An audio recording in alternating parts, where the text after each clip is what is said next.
Thank you, everybody, for attending this morning. We this morning have Stacie Watson from Transformational Leadership Strategies. She will be doing a presentation on navigating healthy boundaries. Stacie is a certified professional coach, a licensed marriage family therapist, and an owner and partner in Transformational Leadership Strategies, a firm that specializes in supporting management transformation through coaching and experiential learning. Stacie brings 3 decades of experience supporting leaders in behavioral health, employee assistance programs, and medical health insurance. In her various roles, she has been responsible for working with leaders and teams as they navigate significant changes, focusing on issues such as organizational design, aligning culture, effective communication, and sustainable results. She also works closely with organizations who wish to address and improve culture and employee engagement. The WSPIC Group welcomes you, Stacie Watson. Thank you. Thanks, everybody. It's really, really nice to be with all of you. And thanks, Sheila, for that. I always think, oh, I have to shorten that. I just hate listening to a description of myself. I'm sure I'm not the only one. Like, oh my God, that's so many words. Anyway, the bottom line is I am thrilled to be here today, and I see some names that look familiar to me. So if we've been together before, it's nice to be together again. Many of you also may know Alicia Davis, my business partner. And Alicia and I spend the vast majority of our time working with nonprofit organizations. So organizations that are really in the business of serving their communities.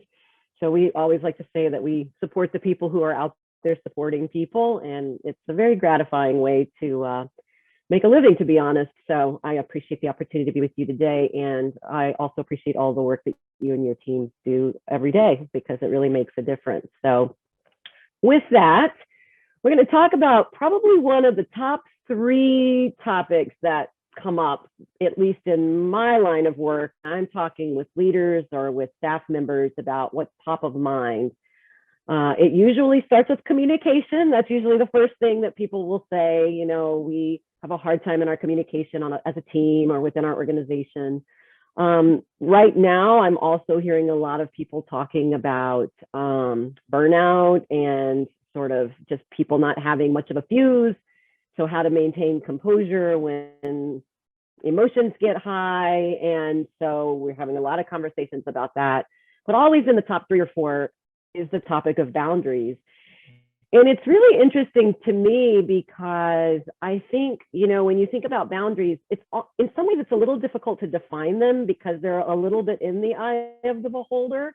And I think that's sometimes what makes it a little challenging. What constitutes a boundary for me might be different for Sheila, or it might be different for someone else. And so we're going to try to get a little bit more specific about sort of what they are, and also really talk together about why they are so important. Like, we sort of intuitively know that boundaries are important, and many of you probably work with teams and clients around the topic of boundaries. But we're going to try to just sort of articulate exactly what it is about boundaries that are important. And then the second half of our time together is really all about if there is an area for yourself, or perhaps if you're working with someone that's really working on boundaries, where you really want to proactively set a boundary. Like, how could we go about doing that? What are some strategies? What are some approaches to do that? So we'll sort of have the second half focused on kind of the so what, right? What can we do about it? I try to have a very interactive session, so I am so appreciative for all the cameras being on. I'm going to ask a lot of questions. You're certainly welcome to use the chat. Sheila's going to help me with that since there are so many of you. I also would very much invite anyone to come off of mute and, you know, chime in and answer any questions. And then we'll use a couple of breakout rooms too, so you can have a little bit more of a intimate conversation in smaller groups. So with that said, I'm going to jump in. I think everybody got the materials. I'm mostly going to be sharing the slides. I'll point to the handout a couple of times. But just to get started, what we wanted to do is, again, just sort of talk a little bit about what boundaries are and why do they matter, and then sort of how do you go about setting them. And so that's what you can kind of expect from the session today. So I guess I'd like to start with a couple of questions. So the first question is, what are healthy boundaries? And then many times when I'm doing the work that I'm doing, I'm working with people in the context of their workplace. We certainly aren't work people. and home people, right? We're just people. So it doesn't have to be at work, but when do you notice it's difficult to maintain healthy boundaries? So what are they, and when can it be difficult to maintain them? So I'm just going to stop the share, and I'd be really curious if anyone would be willing to come off of mute and give your thoughts. Like, what is a healthy boundary from your perspective? And what might get in the way? Maybe that's another way to ask the question. What might get in the way?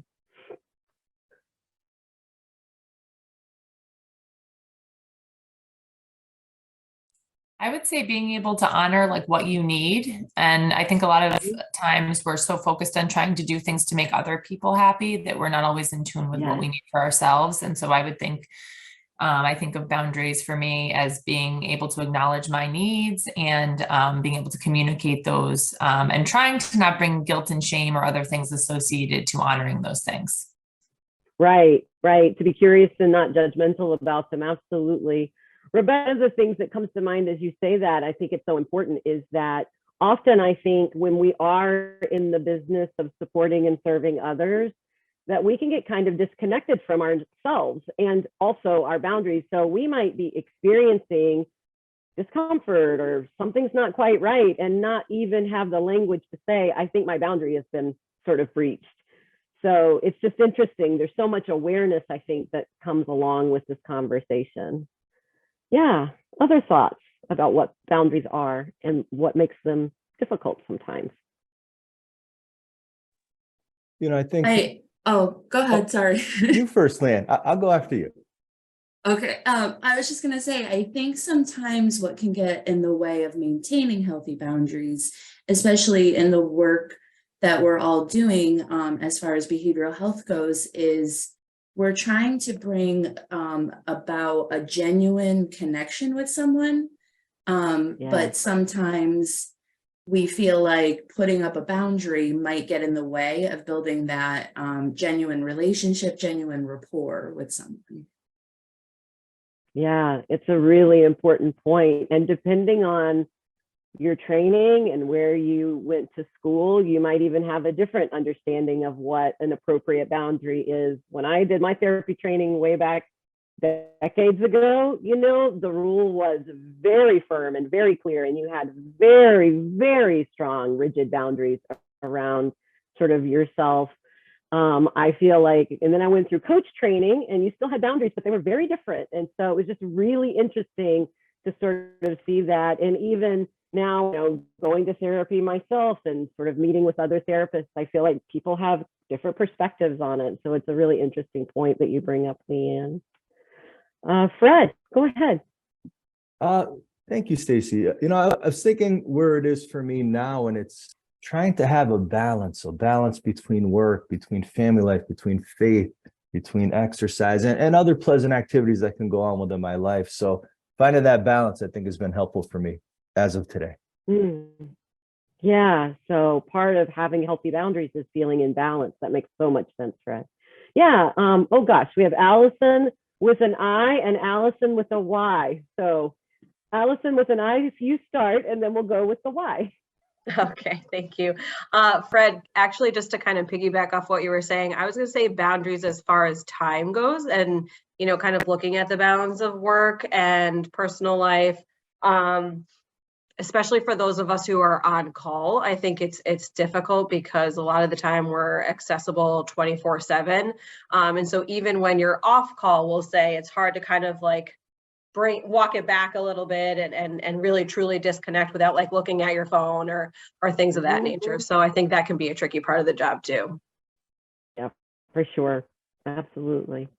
And that's exactly what I was going to say too, is, working as a women's reach navigator and navigating clients with addiction. Like an addiction isn't Monday through Friday, 8 to 4.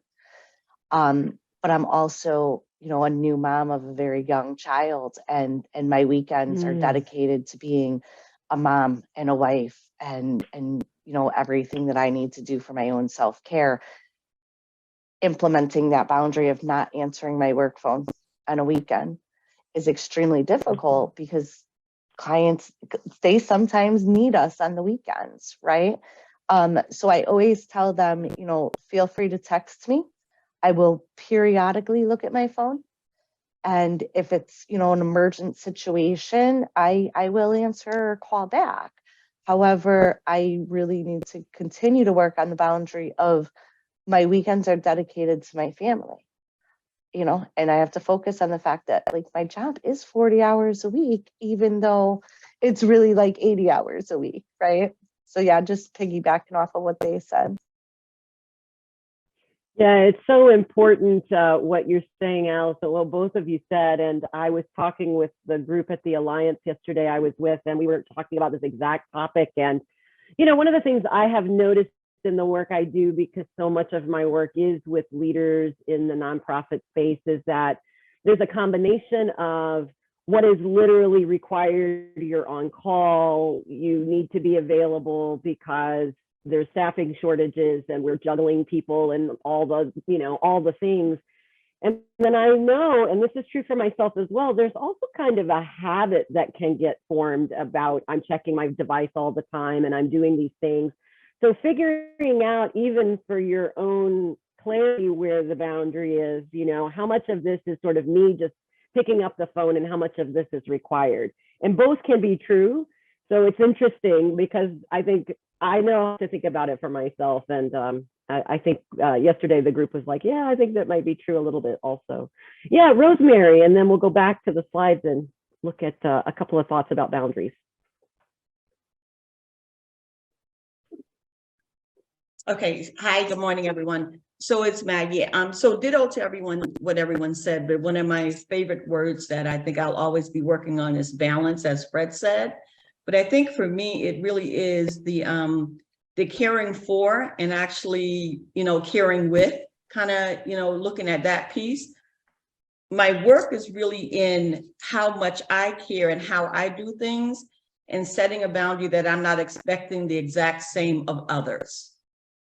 Maggie, can you say a little bit more about that? That's so interesting. When you say setting a boundary you don't necessarily expect from others, could you give an example or maybe just say one more sentence about that? So I could use it either personal or at work. So say, for example, there's some things that come automatic for me when I'm working with the women and they're the check-ins and things of that sort. And so automatically it's, I walk in and I might say hello to someone and I might just check to see how they're doing because yesterday they weren't feeling well. And then if I have like a staff member who actually walks in and that is just missing, totally missing, right? So my work is in really making sure that I'm able to kind of set a boundary where I'm not expecting that they're going to actually be treating or caring the same exact way that I do.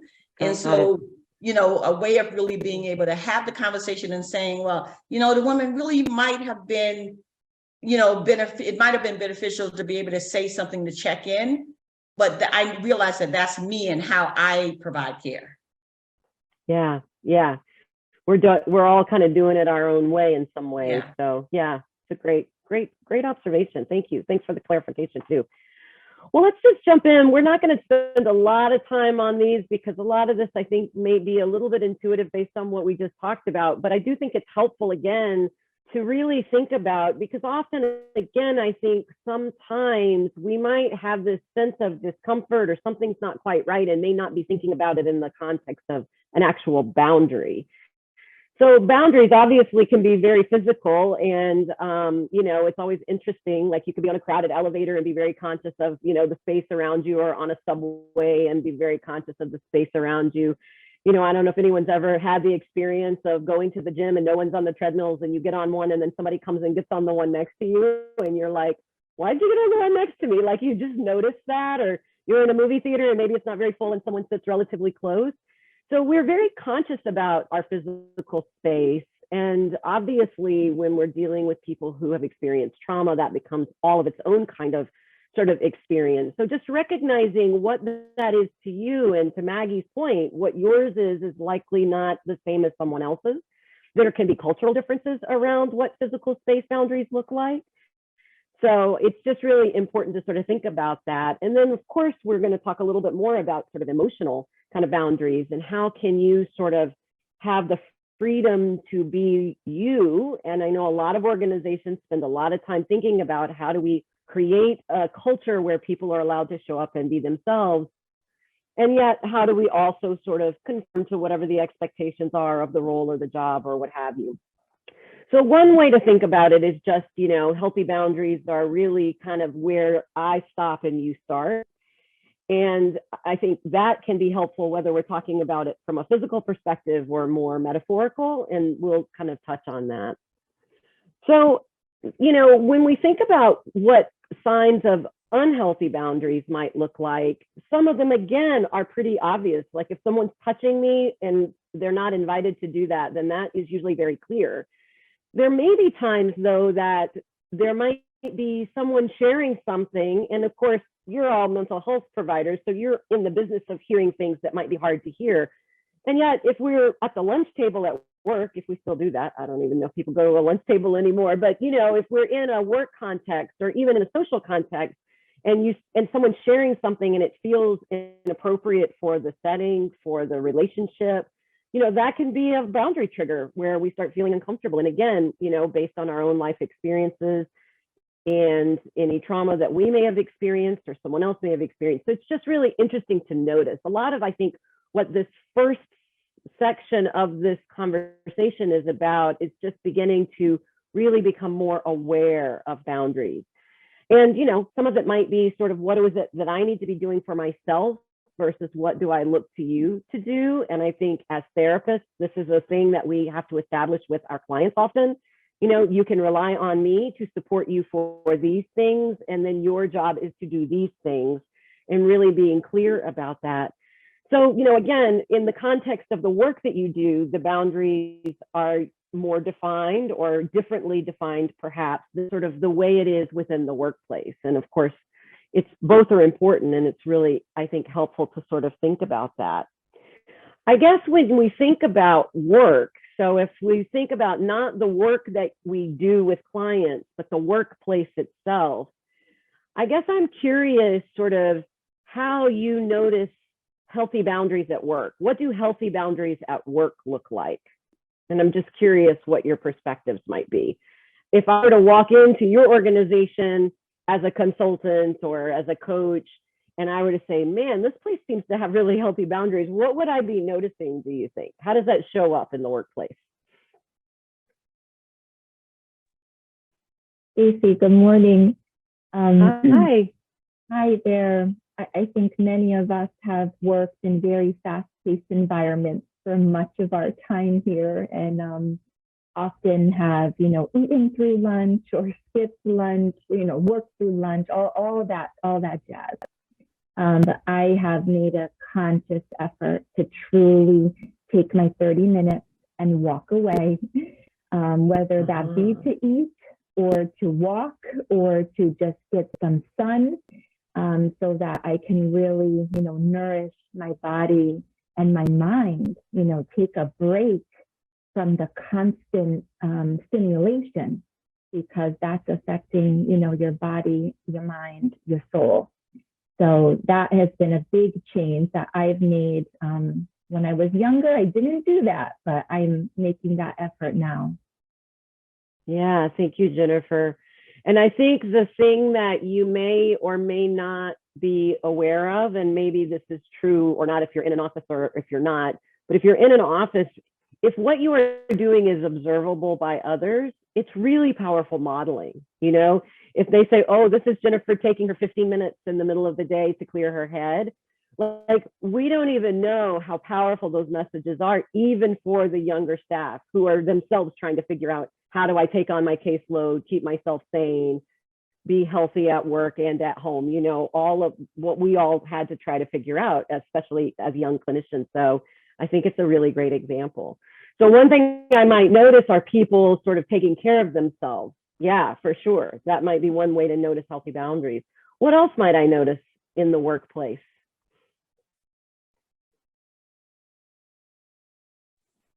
I would say a positive attitude.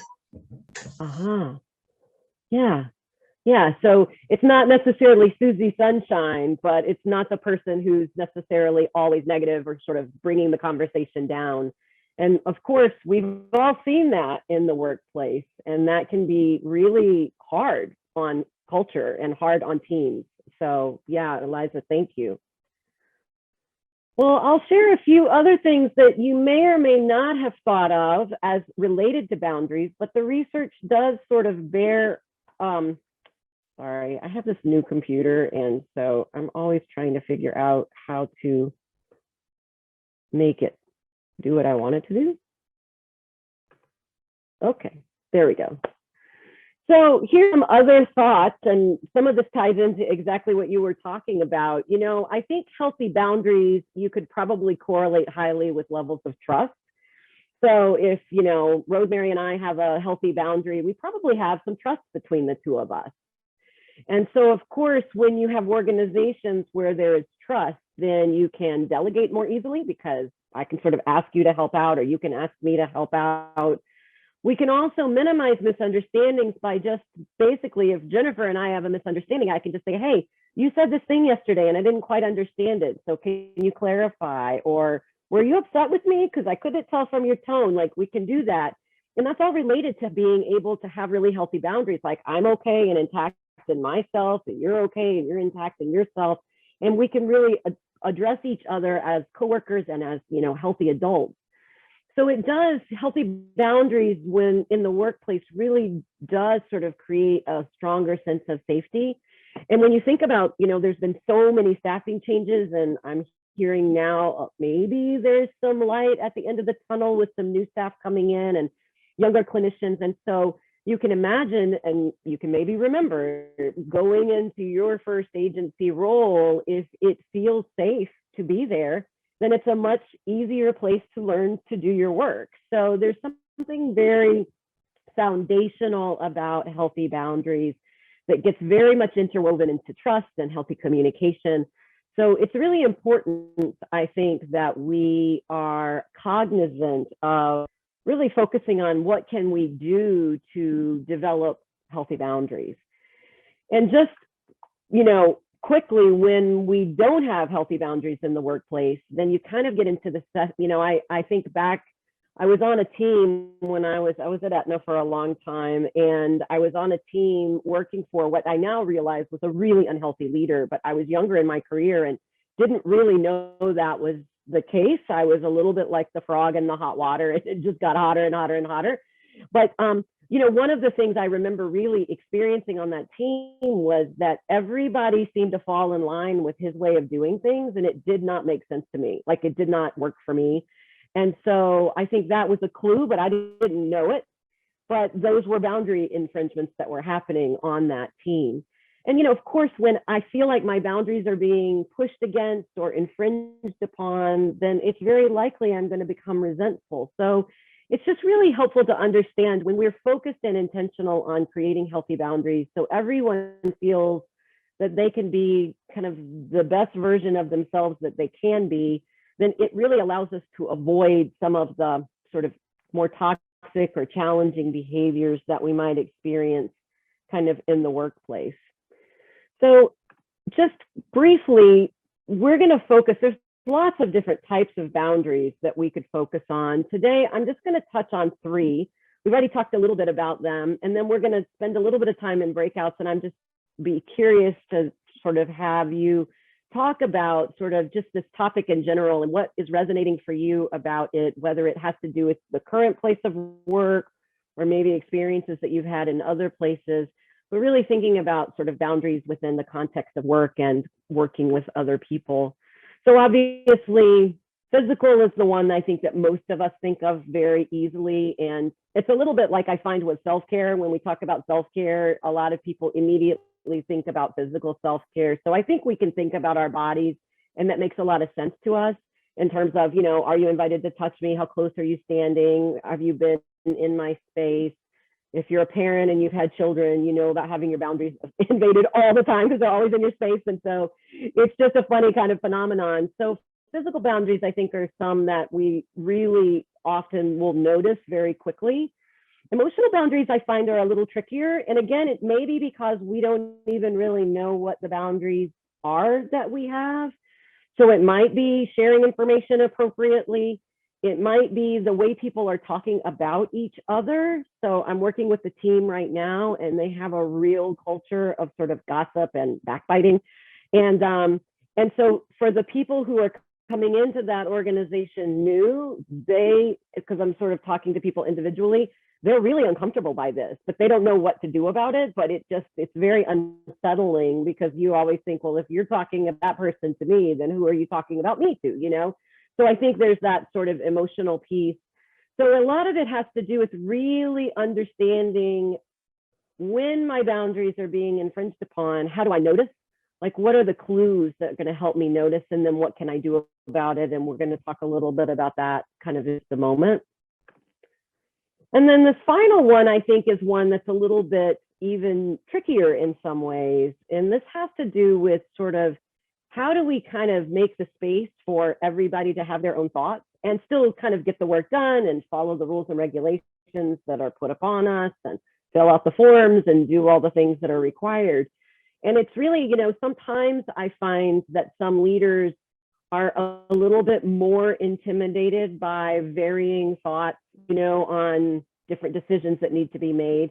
Some people are very open. Let's throw it all on the table and have a big conversation and try to settle on what makes the most sense, kind of group consensus. Other people might be a little intimidated by people who think differently.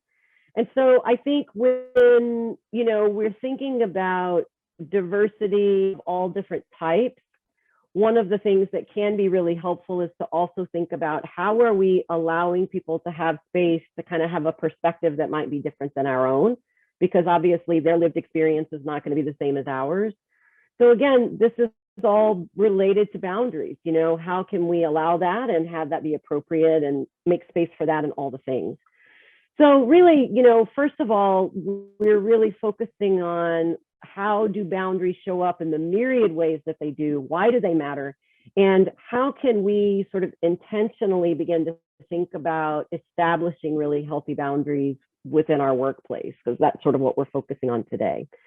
So what I'm going to do is put you all in some breakout rooms. And again, this topic is broad. You talk about whatever's top of mind. I always invite anyone to either share a current situation that they're sort of thinking about. It might be appropriate with, you know, in terms of personal health information, but if you have a client that's working through boundary issues, or maybe something that's going on at work that you can talk about without sort of divulging things that are inappropriate. But, you know, again, how does this topic matter to you today? I think is really the question. And then we'll come back together and we'll talk a little bit about sort of how we can proactively manage ourselves when we feel our boundaries have been sort of infringed upon, and then how can we go about setting healthy boundaries for ourselves. So let me just open the breakout rooms here, and just gonna create several rooms so we don't have too terribly many people in a room. All right, so you should probably have somewhere around 4 folks in the room with you. And I think we can go in the room for about 10 minutes. So hopefully that's enough time for everyone to, sorry, again, just learning on this new computer for me. All right, I'm going to open the rooms, and whatever is top of mind related to boundaries and sort of what resonates for you and what you feel is most important about this topic, that's what I would invite you to share with the folks in your room. So I'm going to open the rooms, and I'll look forward to hearing some thoughts and insights that come out of your conversation.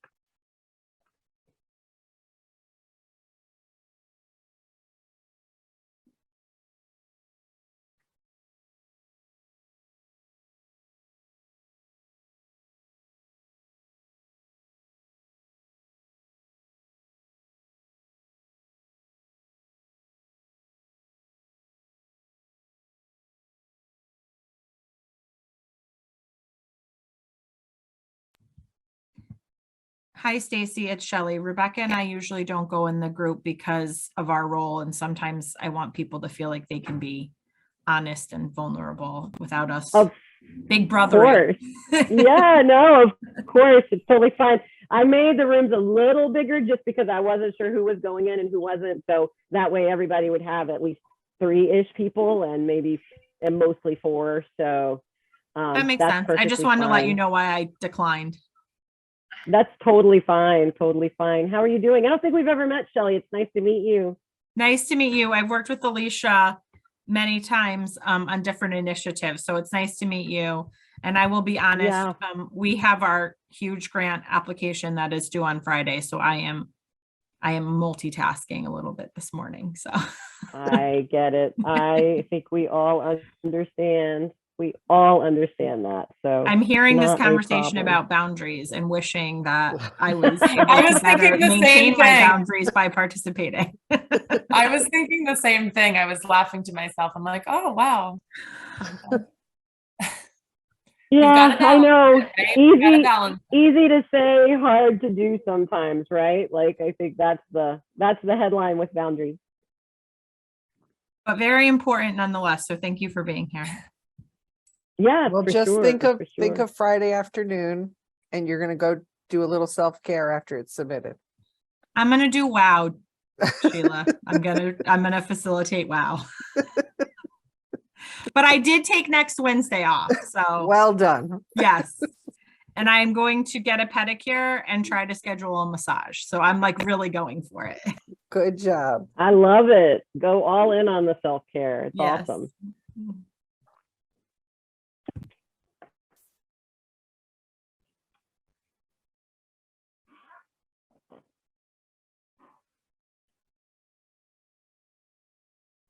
Sheila, I'm gonna run down and get my bells because we're gonna do a little breathing exercise, and I realized they're still in my bag from when I was at the Alliance yesterday.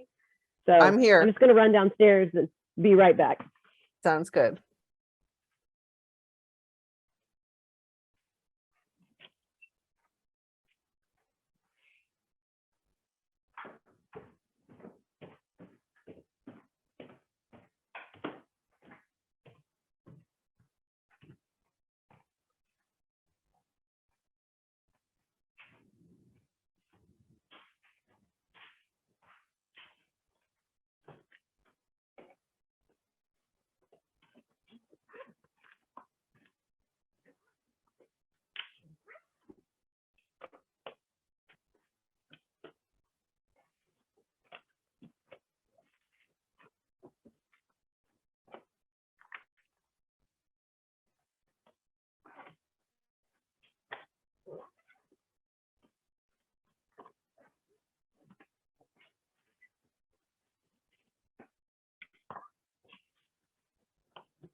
Awesome. Welcome back.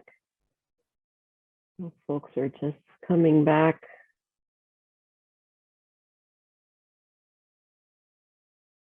Awesome. Well, of course, I wasn't in the room with you, and always interested to hear any insights, themes, topics, thoughts, what have you, that maybe come up in the conversation that you have. So I'd be really curious if anyone might be willing to share. I didn't ask for you to assign a spokesperson or do a report out, and it's always nice to hear a little bit of what folks are thinking about around the topic. So I'm just wondering if a few of our rooms might be willing to share some key ideas from your conversation. Or you could just share for yourself and not your room. That's fine too. I know I'll speak for the room. I was in the room with Melissa Thurman and Julia from Coventry.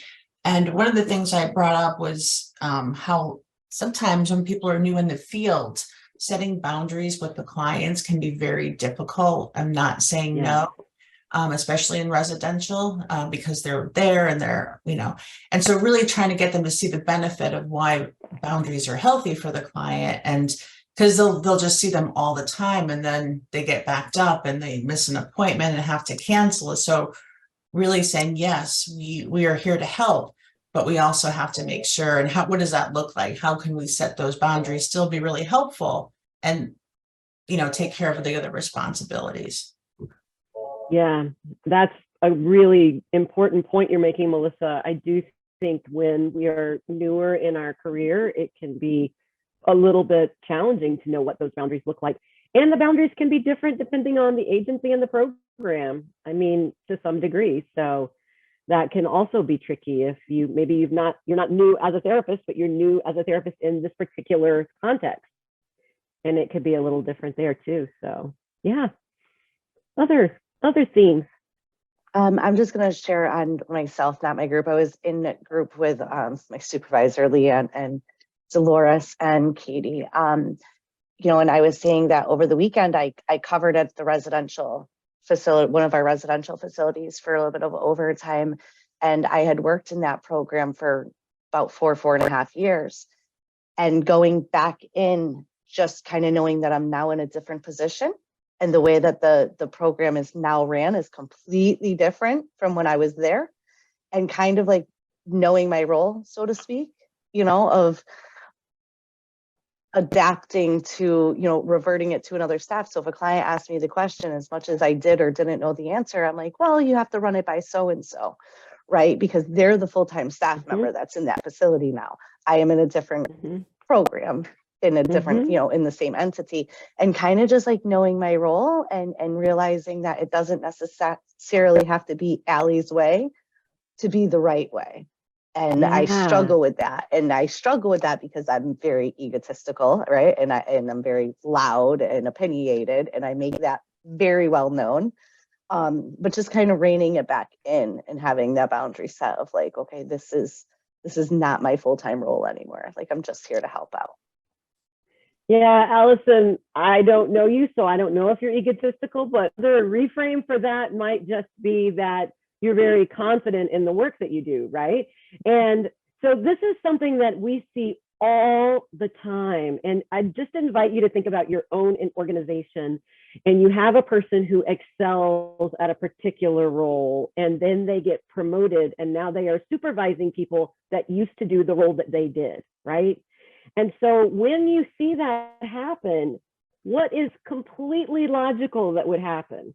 That person would continue to reach in and do the work they used to do because they're really good at it, right? That's why they got noticed for promotion often. And so I think the point you're making about healthy boundaries in terms of what our roles are and sort of what fits in my bucket and what fits in your bucket, that's an important boundary. And I think oftentimes, especially as people begin to move from direct care into management roles, figuring out how do I, empower and enable the people doing the work to do the work and not sort of step in. It reminds me when I was young and my mother she worked full time my whole life, and she was a nurse. And so I don't remember how she did it, but in my memory, we had a home cooked meal every night on the table. Who knows? But that memory of the whole situation. And, you know, I love to cook, but I did not learn to cook from my mother. And my kids were asking me about that. And I said, it's because she didn't have time to teach me to cook. You know, she was trying to get dinner on the table. And I think that's what happens sometimes at work, right? We just need to get something done. And so it's just easier to do it myself because I know the ropes, I know how to do it. And it can take longer. It can be more tedious to sort of do that kind of coaching and mentoring and sort of advising and delegating. And yet, of course, that's how we all learn and grow, is to do it ourselves. So healthy boundaries at work in terms of roles and responsibilities is something that we didn't really call out, and it's really important. And I hear people talking about it all the time. Yeah. What were some other ways that boundaries came up in your conversation in your room? Yeah, We this talked is about- room number 9. Oh, do you want to go ahead, Elisa? No, it's okay. Go ahead. Okay, yeah, so, yeah, we're talking about the need to decompress as well as to be mindful about the physical boundary too, and considering cultural, different cultures. You know, people come from different cultures, so they may have different ideas of physical boundaries. So be mindful about that, you know. And Fred was talking about the fact, as well as I was, we come from a Latino background, that here I actually learned to ask for a hug, or even ask if the person needed a hug, which where I'm coming from, none of this is needed. You just go ahead and hug, you know, so you kind of learn as you go. We discuss about that. Yeah, I do think that's a really important part of cultural differences that isn't always what we think about or talk about. And it can be very unsettling if you're sort of, I'll give a completely bizarre story around that. I grew up in Texas, so we were a Southern family. My parents were Southern Baptists, so nobody drank, but everybody ate, right? So everything was about food all the time. And that was how we show love, is through food. And we don't have a corner on that. I see all of you people out there who grew up in families where food is love, so I get it. But anyway, that was how it worked in our family. And so when I moved to Connecticut because of work, I started taking my kids to daycare, and I started getting into the same, usually moms dropping off in the morning, and we would chat. And so after a few times of seeing the same woman over and over again, I invited her and her husband and her son, who was the same age as my son, to dinner, because that's what you do in Texas. Like, that is how you get to know people. You invite them over for dinner. And she was horrified that I did that. You know, it's just a really interesting reaction that I was not expecting. So I do think culturally we do connect differently. And so it is sort of interesting, and it's important to notice that. And of course, in the work that you all do, you're working with people from many cultures. So really recognizing sort of what's going to make sense to them and what makes sense to you, and navigating that can be really important. Any other thoughts or comments? These are great. These just One of the boundaries we talked about in our break room was, you know, not accepting clients on social media and keeping that a boundary, because you know, they tend to ask, hey, do you have Facebook? Do you have Instagram? You know, can I follow you? So I was telling my group that I kind of use, you know, because I don't want them seeing my personal, what I do with my children on a daily basis. And I'm very social media oriented. And one of the excuses that I use is I can't because of my job, because they take it personal. They say, oh, you know everything about me. Why can't I know everything about you? And I just tell them, you know, that's a boundary that at work, unfortunately, we're not allowed to do. Yeah, that's a great way to be able to respond to that. So yeah, for sure. Awesome. Well, it sounds like you had some really interesting conversations around boundaries, which aren't surprising, because I feel like this is a topic that people really have a lot of thoughts about. So I want to talk now, just for a few moments before we close, about sort of what to do, first of all, to support ourselves. You know, obviously, if we're in a moment and our boundary is actively being breached or infringed upon, we might have to be very proactive in the way that we set a boundary. We might have to ask someone to step away. We might have to move out of a situation. So we have to care for ourselves from a safety perspective. there are also times where we might get to the end of the day and something just doesn't feel great, or you have a conversation with someone and at the end of the conversation, they've moved on, you've moved on, but it sort of lingers with you. And I think sometimes what happens is that when we find that we've been in a situation where, you know, maybe we're having to be very guarded, and that's a boundary issue, right? If we're having to keep our defenses very high and very tight and very guarded for hours and hours on end, at the end of the day, we can really feel the effects of that. So I want to go back to the slides because we're going to do just a little exercise together. Actually, I'm going to pull up the handout because it's on the slide and the handout. But, you know, part of this is how can I recognize when that might be happening? Because many times we're so in our heads because we have our to-do lists and we've got all our things that we're responsible for. And you know, I always say we're human beings, but we really should be called human doings because we're just doing things all the time. And we don't often take a moment to reflect on how we are being. And when we are experiencing boundary issues, whether they be in personal life, professional life, or both, you know, it's really important that we be able to notice that. And so one of the ways to notice it is to check in with ourselves. So we're actually going to do a little exercise. You're welcome to do it. You certainly don't have to, but we're just going to take a few breaths together and just sort of check in with our body. And I'm going to just invite you to notice a couple of places in our body where we often carry tension. And sometimes that tension can be related to poor boundaries or boundaries where you feel like your boundaries have been a little pushed. So I'm going to invite you, if it's accessible, to put your feet on the floor if you would like. Feel free to close your eyes if you would like. You certainly don't have to. We're just going to spend a moment turning our attention inward as opposed to focusing on anyone else. So you can pick a spot on the desk or the wall or out the window and just sort of do a soft gaze. And we'll just take a moment to center ourselves and really check in with how we're doing right this moment. So I would invite you to just connect to your body first by noticing yourself in your chair.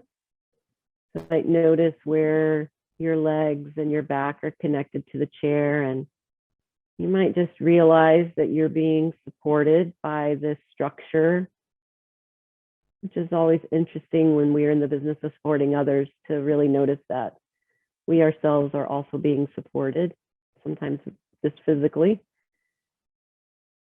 And as you begin to just settle into your seat, I would invite you to just sit tall without feeling like you're being rigid. And turn your attention to your breath. And there's no need to change anything about your breathing. You might just notice if you're breathing through your nose or your mouth. You might notice if there are any smells in the area around you. You might notice the temperature of the air. Just really connect to this breath and this air as it's coming into your body.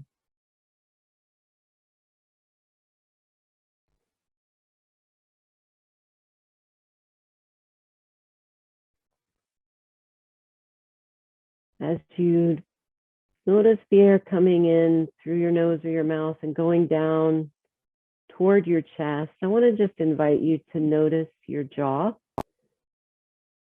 You might just notice if there's a little clenching happening or a little tension. This is a place that many of us will carry stress, anxiety, response to boundary issues, anything that maybe we're not consciously aware of, but it's triggered us in some way. We might notice that our jaw is tight.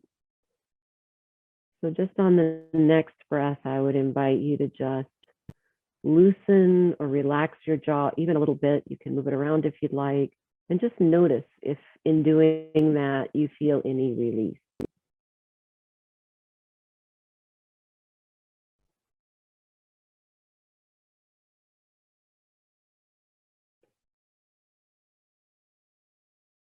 And on the next breath, we're going to do the same thing with our shoulders. So as you breathe in and the air comes down through your throat, down towards your chest, I would invite you to just notice your shoulder area. Again, this is a place where many of us will carry stress, anxiety, responses to triggers within our environment.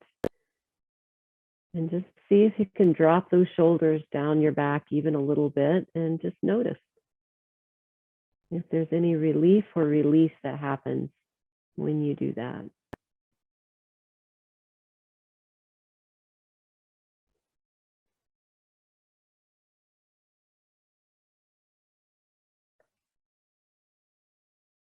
And just as we take our final breath or two together, I would just invite you to reflect on what would be helpful for you to sustain you and support you for the rest of your morning.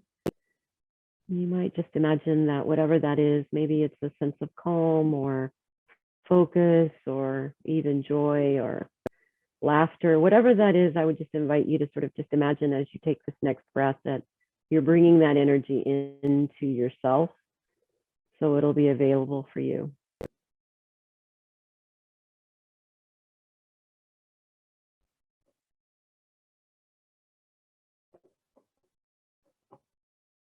And when you're ready, I'll just ring a little bell.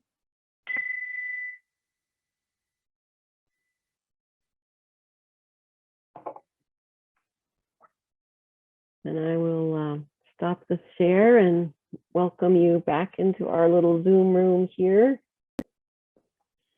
And I'm just curious if you want to get a reaction button, if anyone did notice any tension in their jaw area or in their shoulders as I just prompted you to notice those parts of the body. Anybody notice that at all? I always find my jaws a little tighter than I thought. Even when I'm leading the exercise, I'm like, oh yeah, I got a little bit going on there. Yeah, shoulders. Yeah. So it's really, I think, helpful to get out of our minds and to drop into what may be happening for us emotionally is to really connect to our bodies. And that just breathing, and that was probably 3 or 4 minutes. You can actually have much of the same effect with just 3 deep breaths to kind of help to reset or restore your nervous system. And again, when you're feeling a little off, it can be really interesting to think about, well, why is that? And getting in touch with ourselves from a physical body perspective is a really effective way to do it. I actually want to go back to the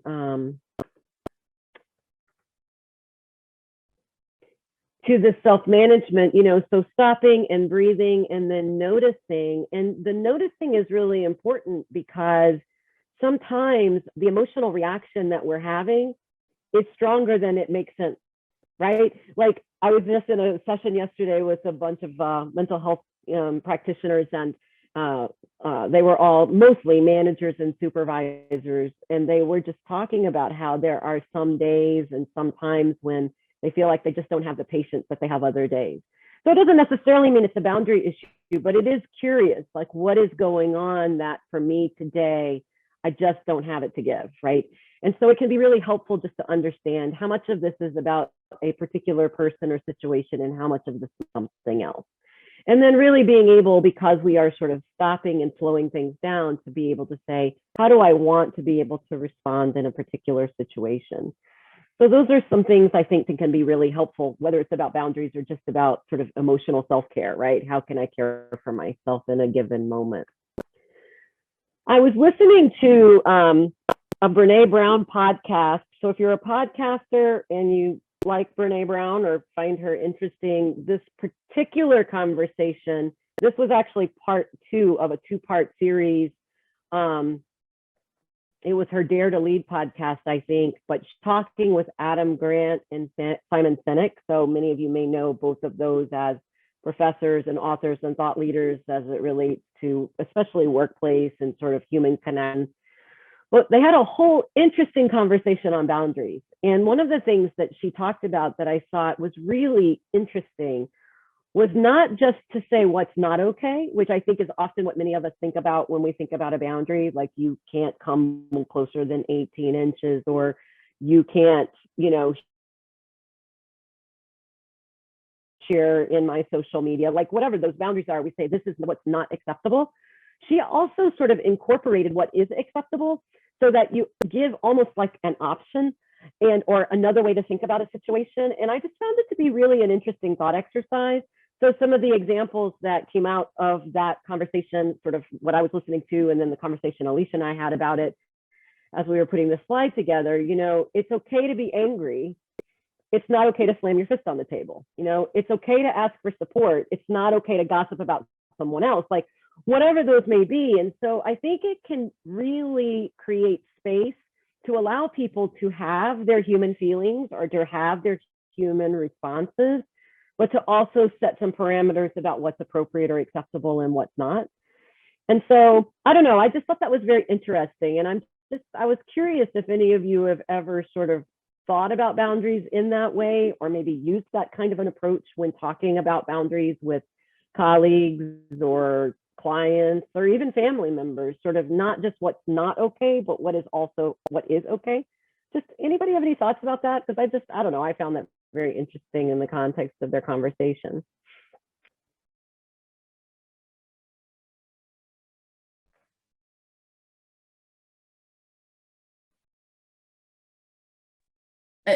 For me, I don't know if this is on point at all. For me, what this brings about is, as a parent, me trying to help my child learn that like emotions are okay, but how we express those emotions, there's certain rules and expectations and boundaries around that.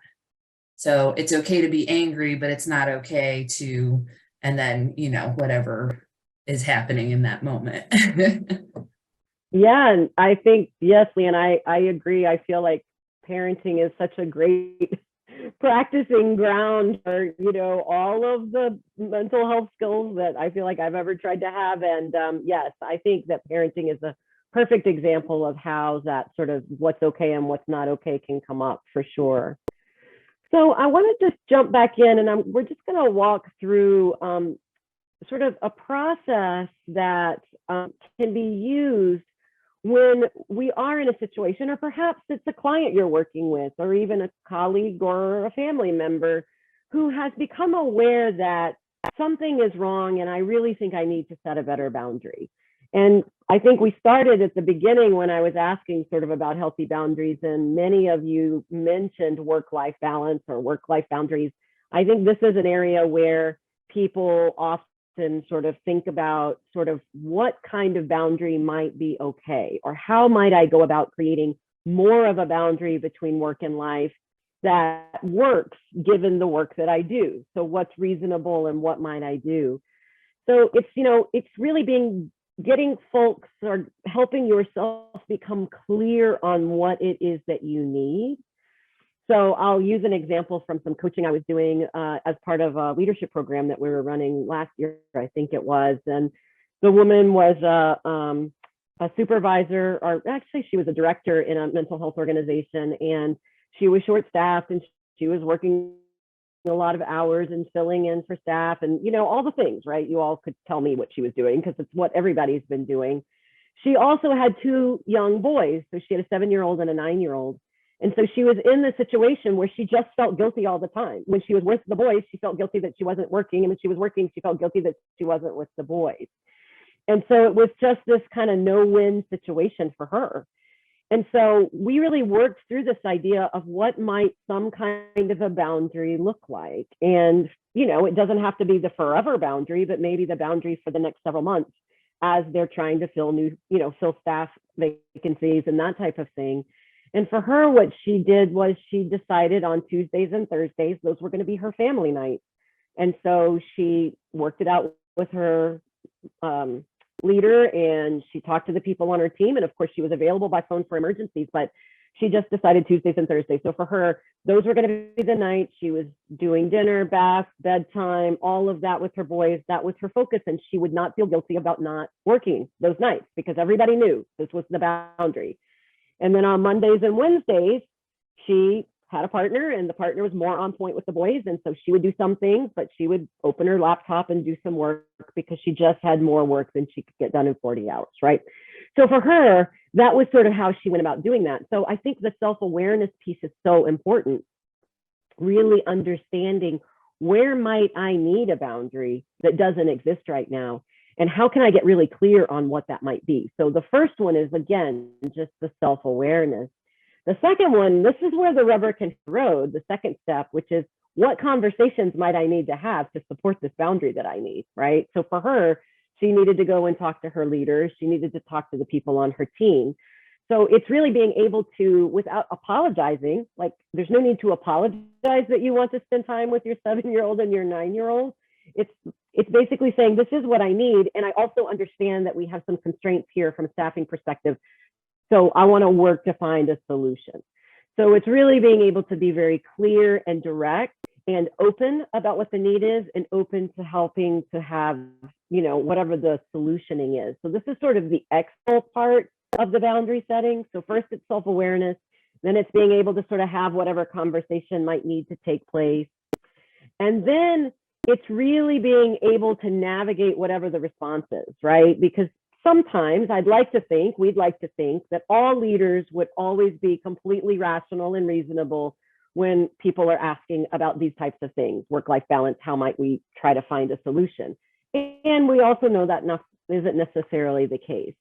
So what is it that I need to do? How do I protect myself and care for myself if it's not as easy as just having the question asked and answered, but maybe we have to kind of go through a process around it. So just being able to really sort of shore ourselves up. It is okay to want to have a boundary. It is okay to ask for what we need. We may not always be able to get it exactly the way we want it, but it is okay to be connected to ourselves in that way. So I think as we're talking about boundaries, it's really important to think about, from an action perspective, what is it that I need to do in order to support whatever it is that I need? And sometimes we might think about it through a self-care lens. It might be a boundary lens, but it's really, at the end of the day, it's being aware of what it is that I need and then setting my intention about what I want to do. So we're going to do one more breakout. We'll mix the rooms up so you get to be with a few different people. And again, I would just invite you, as we think about sort of proactively setting boundaries, I would invite you to share either an experience where you've done that and how it went, or maybe if you're dealing with someone and they're trying to figure out how to do that, sort of brainstorming how to support them in that. But, you know, this whole idea of taking it from the conceptual, what's the boundary, to how do we actually have, how do we go about setting a boundary? Like, what does that actually look like? So I'm gonna go back into the breakouts here and we'll recreate the rooms. You should have 3 or 4 folks in the room. And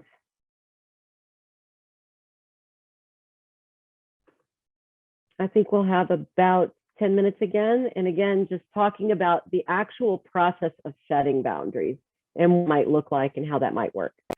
And I'll see you all in just a few moments.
Sheila, thanks for posting the links to the podcast. That was helpful. You're welcome. I love Brene Brown, but it doesn't occur to me to listen to her. So I'm grateful that you reminded me again today. Yeah, I would say, I mean, I've listened to certainly not all of her podcasts, because that would be a lot, but I've listened to a few, and I would say those two were, I listened to those two twice because I Wow. felt like there was so much kind of really interesting conversation. They talk about boundaries. They talk about quiet quitting, which, you know, has been kind of this phenomenon people are talking about. Right. And they had a lot of really different conversations and opinions about it, which was really interesting. She talked about how people are not okay and how the most recent research, I think out of Deloitte, indicated that leaders think, I don't know, 80% of their staff are doing okay, but when you ask the staff, it's like 60% or 55% are doing okay. So it was just chock full of really interesting information that felt really pertinent to a lot of the conversations that I feel like I'm hearing from leaders. So it was, I highly recommend them. Good. I'm glad to hear that. I actually will absolutely take a listen. And it's fascinating, you know, I don't know, I think the pandemic exacerbated it, but I don't know if the quiet quitting and the emotional boundary, especially when you're doing your work from your home at a computer that typically was your recreational device, that now is your work device, that boundary setting is that much more difficult. Oh, I think it's much more difficult because, you know, you're doing it all in the same space, literally, Right. you know, for some of us, the same space. We Right. had a very early in the pandemic, very early when everybody was just transitioning home and many people didn't have home offices because they didn't need them and all of that. Or maybe didn't have a room to have an office, you know, they're at their dining room table. And one woman said to us, this might have been within the first couple of months of folks transitioning home. She said, I sit on the right side of the couch when I'm at work and the left side of the couch when I'm not at work. You know, it's like funny just trying to help our brains understand. Yeah, but she distinguished it, right? She did. She intuitively knew it would be important to sort of know what kind of boundary might be there. So anyway, just cute. It's interesting to wonder, especially with a group of mental health professionals, behavioral health professionals.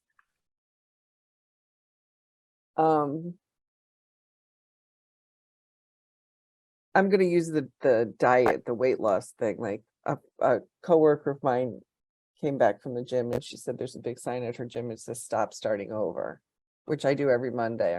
This week I'm going to be on a diet. I'm going to lose weight. I'm going to lose weight. But how do you continue to, you recognize that you need a boundary, you set the rules for your boundary, and you think you're doing pretty well, but how do you not fall off the wagon like you do for exercise programs and diet programs, right? Yeah, I think a lot of times I think a lot of times when it comes to diet and exercise that we set unrealistic expectations, especially kind of out of the gate. Like yesterday at the end of the session, we were talking about balance and everyone was invited to sort of set a goal for themselves in terms of how they might care for themselves in ways that really mattered. And one woman said, you know, I've been paying for this gym membership for 2 years and I haven't been, you know, in the last year. And so, you know, I'm going to start going to the gym 4 days a week or something. And I was like, well, maybe you could just try to say, I'm going to go and walk through the door. Right. I'm going to go walk to the door and I'm going to ask one of the trainers to show me around because it has been a while and I'm just going to acclimate. And, you know, just like, I do think sometimes we sort of say it's all or nothing. Like I'm going to change everything about the way I eat, or maybe I'm going to cut, you know, I'm going to replace dessert this week with an orange, you know, like I just think that we sometimes, I think, we set ourselves up because in our minds, it's easy, like it's logical. Well, if I just do this workout or change this food or do this or do that, then it's, you know, but we're such creatures of habit. This is why if you get into the habit of boundary, it creates a boundary and you're like, well, that makes sense. I need the boundary. I'm working with these clients and I need the boundary, but How do you sustain it? Yeah. Yeah, I mean, part of it is habit. I think once you get into the habit of healthy boundaries, it's easier. I mean, I know I find this to be super frustrating. I do like to work out, and when I get into a workout routine and I just do it, I'm so happy and it's great. Yeah, And and you feel great. The moment I stop, go on vacation or, you know, whatever life happens, and it disrupts me for, this morning I went back downstairs and did it again, but it had been about 7 or 8 days since I'd last worked out. And so for the last 2 days, I've been laying in bed going, I need to get up and go do it. I need to get up and go do it. And I just couldn't get myself out of bed. And it's ridiculous because I know how helpful it is. And I know once I get back into it, I just do it and it's great. And I'm so benefit from it. But there's something about sort of the habit of it that once I stop, it takes a bit of effort to get back into it, even when I know it's the best thing. Exactly. So I think it is important to just find the routines that we can, you know, sustain, even if we don't sustain them 100%, but it's important. It really helps us to find ways to make things more habitual, I think, you know. I think in the field that you're presenting to today, though, that, you know, we had someone talk about social media, how difficult it is to draw the line, and not just with social media, just in general, to draw the line and create that boundary, whether it's with a colleague or you know, a supervisor or your clients that you're managing. I don't know how. I 100% agree with you. I do think that part of the reason the training, when I did my therapy training back in the 90s, I do think that one of the reasons they had such rigid sort of expectations around that was self-protection. Like, you know, if you are really clear about what you will or won't share with your clients, then you don't have to worry as much because you've got a really clear boundary. And I'm not saying that works for everyone. I'm not even saying whether that's right or wrong, but that was my training. And I do think that part of the rationale for that approach was to keep people, especially new therapists, a little bit more sort of mentally safe and emotionally safe. And insulated to a degree. Exactly. And, you know, no matter where you draw that line is obviously incredibly important in the field. So, you know, being really clear on where your role as therapist stops is not always easy to know, but it's really important. It's that age-old Ed Sullivan guy with the plates, right? You're going to spin over here and that one needs wobbling, that you're going to spin that one, but that line is constantly moving. It's hard. Yeah, for sure. Very hard.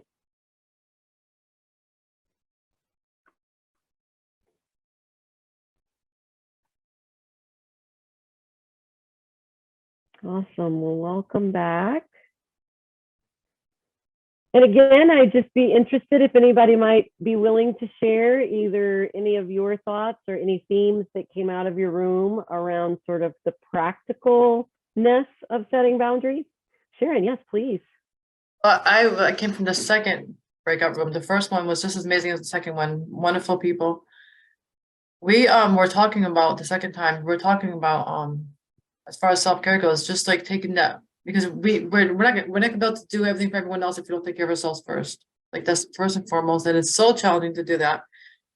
Two of our breakout sessions, two of our ladies were supervisors, and the other two, myself and another person were recovery coaches. So that's a lot to balance between their job and their position as a person, as a human being, as a leader, and us as a navigator and other a parent. And we have so many jobs and it doesn't quit, first and foremost. But like we tell our clients and we tell ourselves that you have to take the time, take the oxygen mask on first, because you're not gonna be able to help anyone else without helping yourself first. Yeah, it's so true, Sharon. And it is a lot. Sheila and I were chatting while everyone was in the breakout room about the plate spinning. You know, that's what it feels like. We're just all spinning plates all the time. So it is so important to recognize that we, you know, it's not just self-care, it's essential care. Like we really have to understand what it is that we need to help to sustain ourselves so we can continue doing the important work. So yeah, Jennifer, please. Yes, hi. I had two other women also in my group, and it was really good because we all expressed the same thing, that sometimes it's difficult for us to set boundaries at work because we have a lot of compassion and empathy. However, Yes. one good point that was brought up is when we identify that we might not be having the appropriate boundaries with our coworkers or the staff that we manage, you always reflect back to policies and procedures. And that doesn't make the people that, you know, the boundaries might be iffy feel that they did something wrong, but it's just a company policy or procedure that actually helps you identify the boundaries and also put in place things that you won't cross the boundaries. Yes, I agree, Jennifer. Having really strong and clear policies around how we work together and sort of what some of those boundaries are when they can be really clearly articulated is very helpful. Absolutely. Especially when managing staff and folks are trying to kind of push up against that. It's very nice to be able to point back to whatever the policy is. So absolutely. Awesome. Any other thoughts, themes, ideas from your conversation about actually setting boundaries?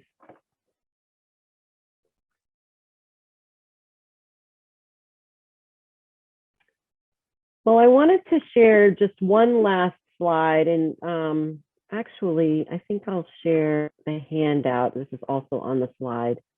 I'm sorry to make you dizzy. I'm just going to scroll down. So anyone that wants to go through the exercise of actually setting a boundary and creating a plan to set a boundary, there's some worksheets in the handout that you can use to sort of support yourself, or even offer this to colleagues or clients if it's helpful.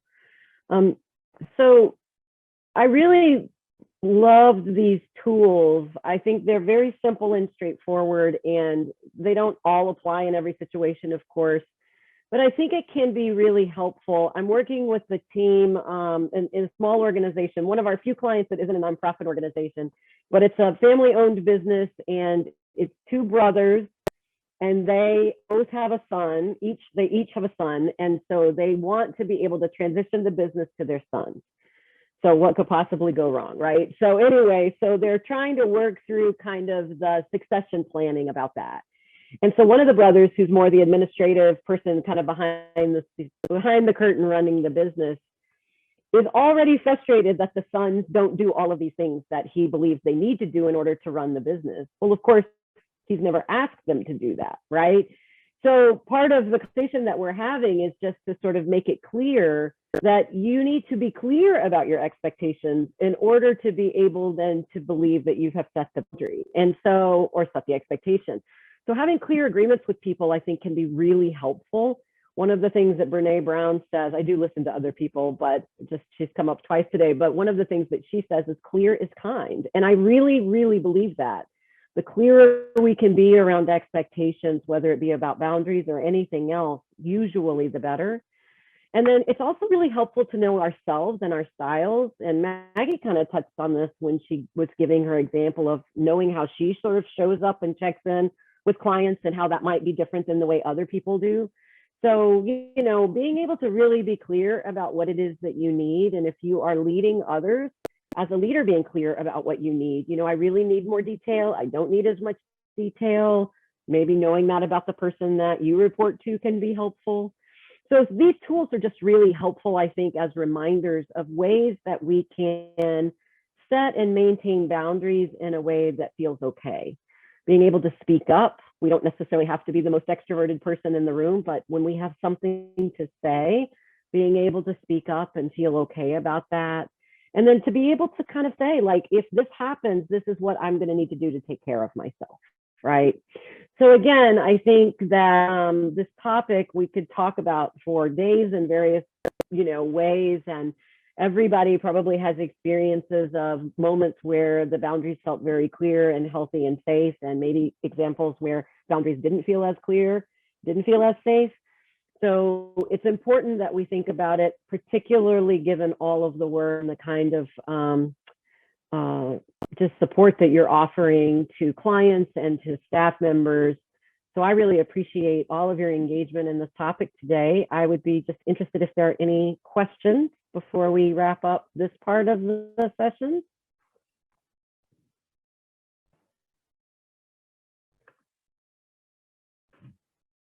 All right, well, our last little quote here, creating a healthy boundary is like giving yourself a big hug. So there you go. Who doesn't want a big hug? So I definitely encourage you all as you do your work to be cognizant of boundaries. And thank you again for all the important work that you do, because it really does matter in the world. So thanks so much. So Sheila, I think I'm all set. Thank you, Stacie. That was wonderful. Great. We really appreciate it. And it was nice to be able to, we've worked closely with Alicia. It was nice to be able to have your expertise brought to the table as well. So it was really wonderful. Thank you. Thank you. She's some big shoes to follow, but I appreciate it. And it was a great time with you all. So I look forward to maybe being with you again. So have a great day, everyone, and enjoy the rest of your session. Thank you so much. Thank you.